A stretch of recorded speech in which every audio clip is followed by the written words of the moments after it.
Salam sejahtera kepada rakan-rakan semua. Kembali kita ke video seterusnya. Di sini saya ingin tunjukkan jika anda telah tutup FileZilla dan ingin bukanya semula supaya kita dapat transfer apa-apa file ke tapak hosting kita. Di sini saya bagi contoh, saya klik di FileZilla.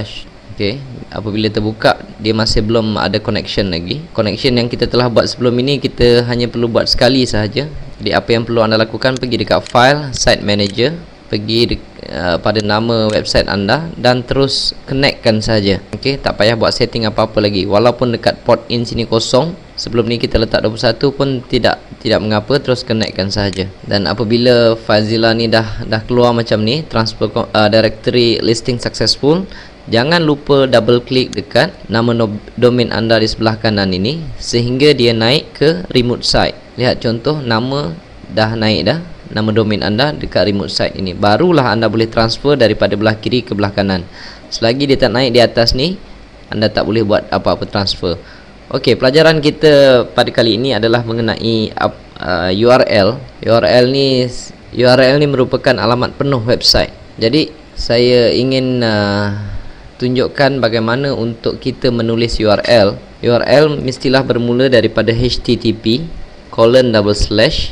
masukkan nama domain anda, okey, nama domain dan //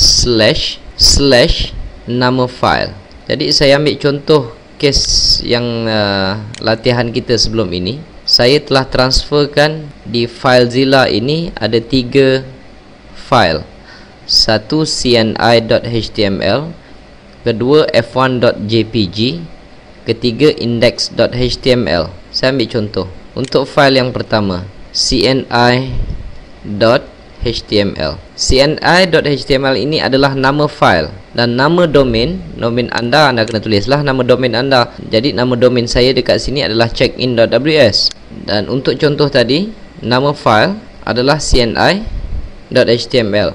Jadi untuk menulis URL ini adalah http://checkin.ws/cni.html. Untuk file yang kedua, saya telah upload, nama file tersebut adalah f1.jpg.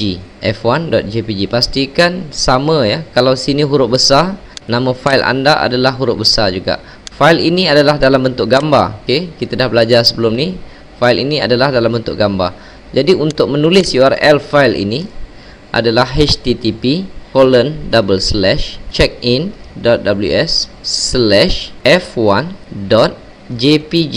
Ini adalah URL. Sebab itu apabila gambar yang kita upload tadi, kita boleh tulis URL dia. Sebab itu kita boleh masukkan gambar di dalam NView menggunakan URL. Kita tak perlu cari apa-apa gambar di Google Image lagi.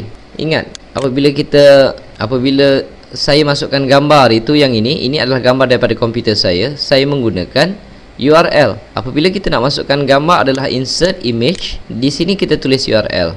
Jadi kalau kita dah boleh tulis URL, kita dah tak ada masalah untuk masukkan gambar ataupun apa-apa file daripada tapak hosting kita. Okey, jadi contohnya, jika saya upload satu file, dia mungkin file PDF contoh dia. File name sama dengan abc.pdf. Jadi URL untuk website ini adalah http:// masukkan nama domain anda. Di sini nama domain saya adalah checkin.ws/abc.pdf. Dia kena ikut semua sekali ya, nama file ini. Kalau sini katalah huruf besar, URL-nya juga mesti di sini huruf besar. Dan salah satu file yang saya upload di dalam tapak domain saya sebelum ini adalah file index.html. Jadi file name index.html.